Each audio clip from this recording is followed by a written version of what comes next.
My daughter calls me every Sunday at exactly 3 in the afternoon, has for 3 years now, ever since we buried her mother in the red clay soil behind the old Methodist church off Route 11. I know it's her before I even look at the phone. The ring sounds the same every time, 3 long, then a pause. Then 2 short because she always calls from the kitchen landline at her place. And that old connection still crackles the same way it did when she was a teenager, calling to ask if she could stay out past curfew. The thing is, she never says hello first. Every single Sunday, for 3 years, the first words out of her mouth are always the same question. Have you thought any more about the house, Dad? Not how are you? Not are you eating enough? Not do you need anything? Just the house. Always the house. Last Sunday, I told her yes. I told her I'd made up my mind and that she should send Derek over with the papers. By Monday morning, I understood why she'd been asking for 3 years. And by Monday evening, I was sitting in the dark of my late wife's greenhouse, holding a tin box I never knew existed, reading a letter that made my hands shake so badly I could barely turn the pages. My name is George Calloway. I'm 68 years old. I spent 31 years as the only family physician in Claiborne County, Tennessee, which means I've held people's hands while they got the worst news of their lives more times than I can count. I thought that experience had taught me how to absorb a shock quietly, with some measure of dignity. I was wrong. Margaret and I built our life on 12 acres outside Harlan, Tennessee, back when 12 acres and a farmhouse with good bones was something 2 people could actually afford on a country doctor's salary. She planted a garden the first spring we moved in. By the second year, she'd converted the old storage shed into a proper greenhouse, where she grew tomatoes through November and kept orchids that she tended like they were her 3rd child. We did have a second child, a son named Timothy who died of a fever when he was 4 years old. After that, Margaret poured everything extra she had into that greenhouse, said the growing things kept her sane. Claire was our surviving child, our miracle, Margaret used to call her. She grew up on those 12 acres, caught fireflies in mason jars on summer evenings, learned to drive on the dirt lane between the house and the old barn. When she married Derek Hollister 9 years ago, I stood at the back of that church and felt nothing but grateful. He seemed solid, steady, the kind of man who shook your hand and looked you in the eye. Margaret never warmed to him. I chalked it up to a mother's instinct to protect her daughter, the way she'd always found reasons to be cautious of the boys Claire brought home. I told her she was being hard on the man. We had small arguments about it that we never fully resolved before the cardiac event took her from us on a February morning 2 years ago, or what I believed was a cardiac event. I should start where it actually started, which is the Sunday before everything changed. Claire had asked her question. I'd given my usual answer, which was that I was still thinking that the house meant something to me, that I wasn't ready. She'd sighed the way she always did, that particular exhale that managed to convey both love and frustration in equal measure, and then we'd talked for 20 minutes about nothing important before saying goodbye. But that evening, as I was coming in from checking the fence line along the east pasture, I found something on my porch that I hadn't put there. A manila envelope, unsealed, sitting in the exact center of my welcome mat. No stamp, no return address. Just my name on the front in handwriting I didn't recognize. Small and precise, the letters formed by someone who'd learned penmanship from the old schoolbook method, every loop deliberate. Inside was a single page torn from what looked like a legal deposition. 3 paragraphs, no header, no identifying information, but 2 names jumped out at me from the middle of the second paragraph, Margaret Calloway and Derek Hollister, and a date, 14 months before my wife died. I read those 3 paragraphs 4 times standing on the porch in the October cold. Then I went inside, sat down at the kitchen table, and read them 4 more times. What they described was a real estate transaction involving my property that had been initiated without my knowledge or consent. A preliminary agreement, contingent on what the document called resolution of ownership complications. I was 68 years old with a clear title to 12 acres I'd paid off in full 22 years ago. I had no idea what ownership complications could possibly mean. I didn't sleep much that night. I was up at 5, standing at the kitchen window with my coffee, watching the frost on the grass catch the early light, when my phone rang. Unknown number, but a local area code, Mr. Calloway. The voice was older, measured, the kind of voice that had spent decades choosing words carefully. "My name is Frank Harmon. I'm a property attorney out of Knoxville. I apologize for the early hour, but I've been trying to reach you for some time, and I wanted to catch you before the week got away from both of us." I told him I didn't have a property attorney. "No, sir, you don't. But your wife did. She retained me about 18 months before she passed, and she left very specific instructions about what I was to do with certain information she'd placed in my care. Instructions that included waiting until she felt you were in danger before making contact." The coffee mug felt suddenly heavy in my hand. "In danger from what?" "From making a decision about your property that can't be undone," he said. "Mr. Calloway, has anyone recently asked you to sign anything related to the sale or transfer of your home?" The question landed like a stone in still water. Every Sunday, 3 years of the same question. "Have you thought any more about the house, Dad?" "My daughter has been asking me to consider selling," I said carefully. "She thinks the place is too much for me to manage alone." Frank Harmon was quiet for a moment.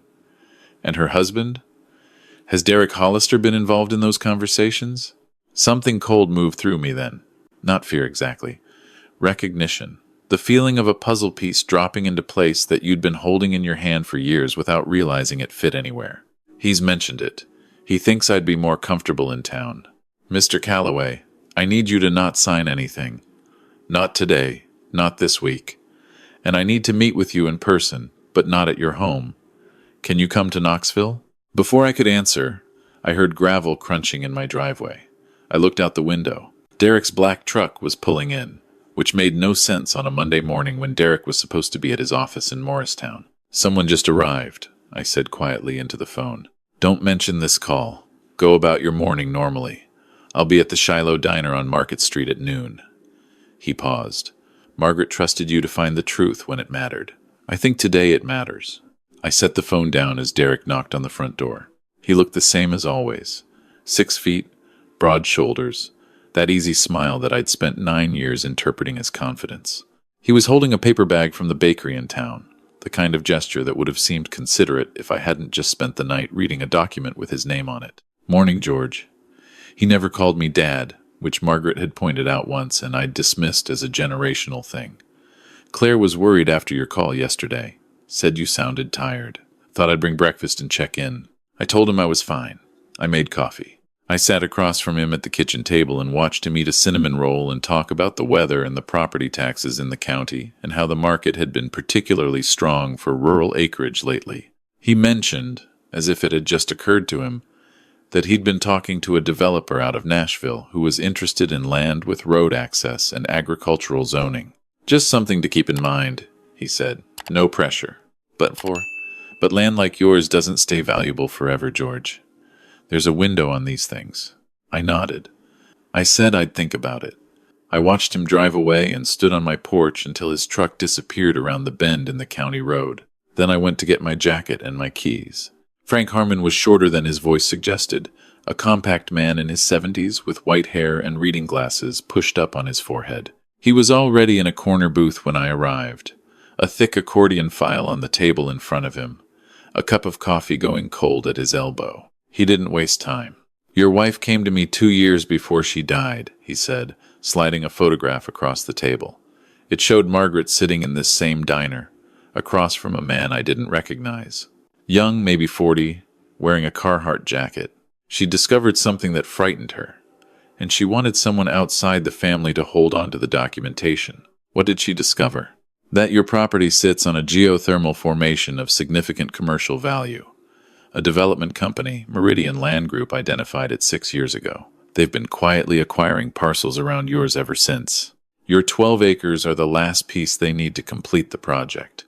Without your land, the entire development is blocked. 6 years. I did the math without wanting to. Derek and Claire had been married 9 years. He'd had 3 years of context before any of this started. Derek Hollister has been a silent consultant for Meridian Land Group for 4 years. Frank continued. He receives a finder's fee for every acquisition he facilitates. Your property would generate a commission of approximately $240,000. The land itself would sell to Meridian for just over $1 million. The diner noise seemed to recede. Claire doesn't know. He looked at me with the careful expression of a man who had learned not to answer some questions directly. What your wife believed, based on what she'd gathered, was that Derek had been slowly convincing Claire that you were becoming unable to manage the property yourself. Planting seeds, mentioning small things, a missed appointment, a confused phone call, a bill paid late, building a case, over years, that her father needed to be protected from his own decisions. 3 years of Sunday calls. Have you thought any more about the house, Dad? My daughter, who I had raised and loved and watched grow into a woman, had she known? Had she been part of it? Or had she simply believed the picture her husband had been painting for her, stroke by careful stroke? What did Margaret find out specifically, I asked. Frank opened the accordion file. She found a contract. Derek had co-signed a preliminary acquisition agreement with Meridian Land Group using your property as collateral before you had agreed to sell. Before you'd even discussed selling, he laid the document in front of me. If you sign a sale agreement, Meridian gets the land and Derek gets his commission. If you die before signing, and he can demonstrate that you lacked testamentary capacity, Claire inherits and he controls her decision-making. Either way, he wins. The word capacity sat in my chest like a stone. Every small thing Derek had mentioned over the years, the time I forgot a dentist appointment, the time I misremembered a neighbor's name, the time I called Claire by her mother's name in a moment of grief, I dismissed them as normal aging. Derek had been cataloging them. There's one more thing, Frank said quietly. He placed a second document in front of me. It was a medical records request form, signed by Derek Hollister, submitted to the Claiborne County Medical Center 18 months ago. He's been attempting to obtain your medical history, to build a file suggesting diminished capacity. I looked at my late wife's handwriting on the folder tab. She'd labeled it simply, "For George, when it's time." She knew he was going to do this, I said. She suspected. And she wanted to make sure you had what you needed to stop it. I drove home with the accordion file on the passenger seat. Frank had told me not to confront Derek directly. Not yet. He was making calls, reaching out to a contact at the state attorney general's office. He needed 48 hours. 48 hours felt like a long time. When I turned onto my road, I noticed a car parked at the end of my driveway. Not Derek's truck. A silver sedan with a Morristown dealership sticker on the bumper. A man I didn't know was standing beside it, looking at his phone. I pulled past him into my garage. When I came around the side of the house, he was walking toward me. Young, maybe 35, with the pressed look of someone who worked in an office building. "Mr. Calloway? My name is Brandon Wells. I'm a field representative with Meridian Land Group. I know this is unexpected, and I apologize for stopping by without an appointment.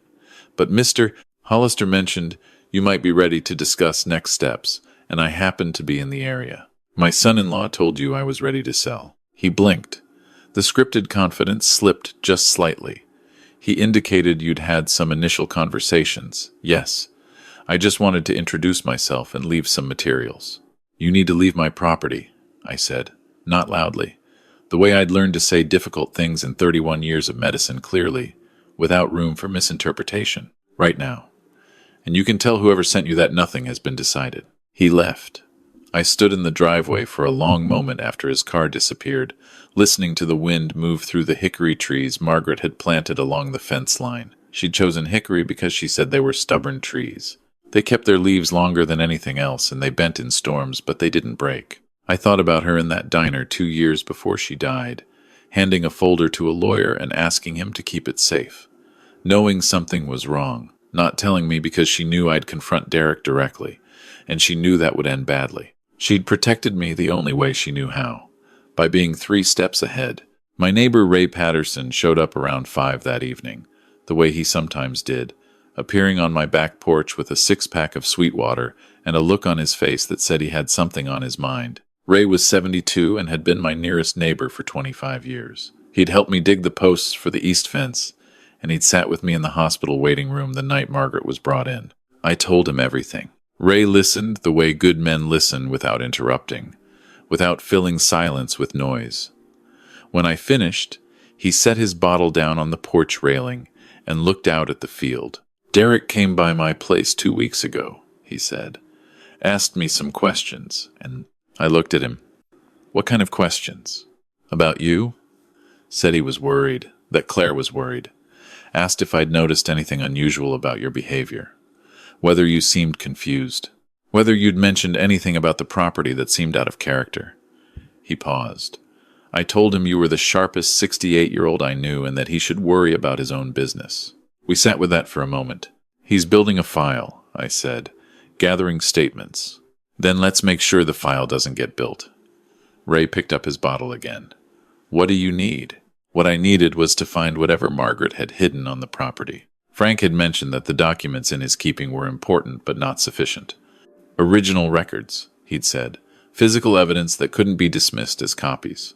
Margaret had been meticulous her entire life. Her household accounts were organized by quarter, her medical appointment cards sorted by year in a dedicated drawer. If she'd hidden something, it would be somewhere she could find it again. Somewhere meaningful. I knew exactly where. The greenhouse was cold at night in October, but not unpleasant. Margaret had insulated it well, and the residual warmth from the grow lights kept the temperature above freezing through most of the month. I came out here sometimes just to be in the space where she'd spent so much of her time. It still smelled like her, like potting soil and fertilizer, and the particular lemon verbena she kept in pots along the south wall. I went to the back corner where she'd kept her workbench. Deep underneath it, behind the bags of perlite and the flat of terracotta pots she'd been meaning to repot for years, I found what I was looking for. A tin box, the kind you'd keep recipe cards in. Painted green with a small clasp that had rusted slightly at the edges. She hadn't locked it. She knew I'd never go looking for it unless I already understood what I was looking for. Inside was a letter in her handwriting, and beneath the letter, a small digital recorder, no bigger than a thumb drive. The letter was 4 pages. Margaret's handwriting, unlike her personality, had always been careful and small. Reading it in the light from the grow lamps, I felt her presence so acutely that I had to stop twice and simply breathe. She told me she'd found the Meridian documents by accident. Derek had left his email open on their computer during a family dinner, and she'd seen enough in a glance to understand something was wrong. She spent 3 months gathering information, asking quiet questions, requesting public records, reaching out to a woman she'd known from her church circle who worked in the county assessor's office. What she'd found went beyond the land deal. Derek had taken out a personal loan 18 months earlier using a forged co-signature. Her signature, she believed, though she hadn't been able to prove it, listing the Callaway property as collateral.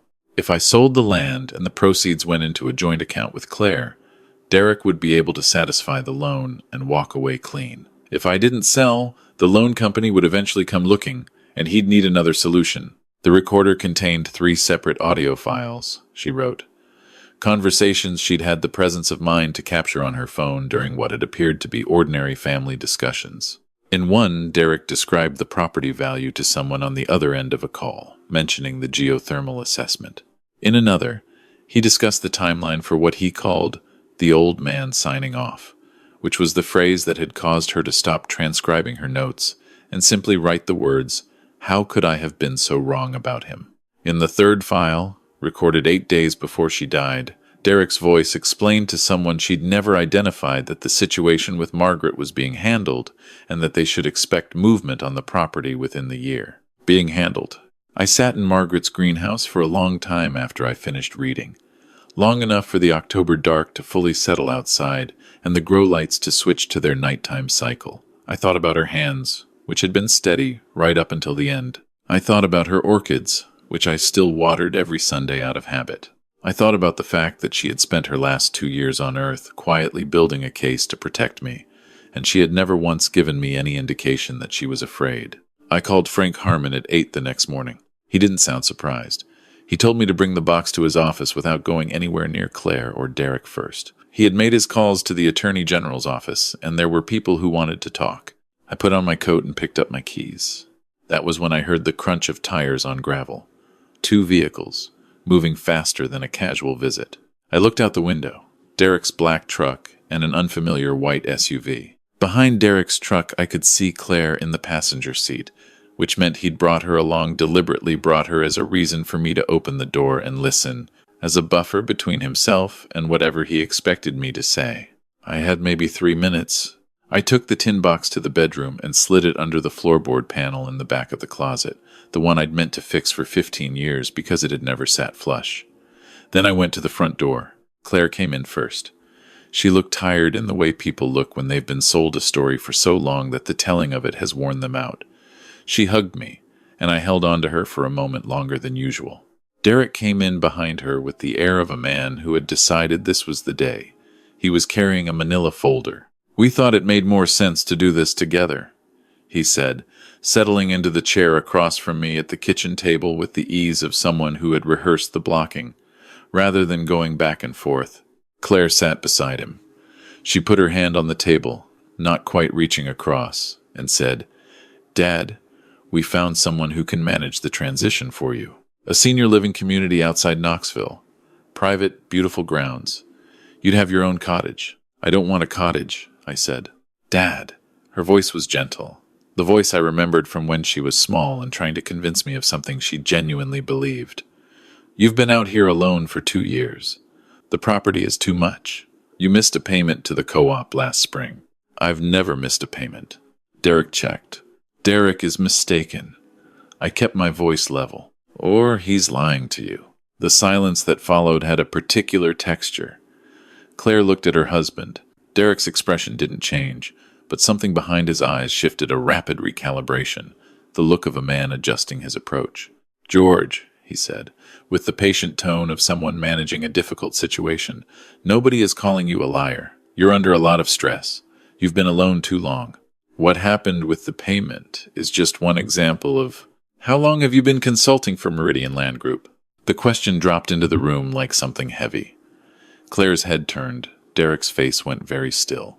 "I don't know what that is," he said. "Brandon Wells came to my property yesterday. Told me you'd indicated I was ready to move forward." I watched him. "Preliminary acquisition agreement. Co-signed. My land listed as collateral for a personal loan you took out 18 months ago. Would you like to keep going? Or should I call the Attorney General's office and let them ask the questions?" Claire said Derek's name, just his name, quietly, as a question that contained about 9 years of marriage inside it. Derek stood up. The careful friendliness was gone, replaced by something harder and colder that I recognized as what had always been underneath. "You don't know what you're talking about. You're a grieving old man who's been feeding information to some. My wife knew." The words came out steady, and I was proud of them. She found out 2 years before she died, and she spent those 2 years making sure I'd have everything I needed when this moment came. He went very still. She knew about the loan. She knew about Meridian. She knew about the phone calls. I stood up and walked to the kitchen counter, putting distance between myself and the folder he'd brought. And before she died, she made sure there was a record of all of it. "Dad." Claire's voice was barely a sound. "What is he saying?" Derek turned to her. I watched him make a calculation behind his eyes, the same rapid adjustment I'd seen a moment ago. He was going to try to manage her now, to redirect, to fold her back into the version of events he'd been constructing for years. "Claire," I said, before he could speak, "look at me." She did.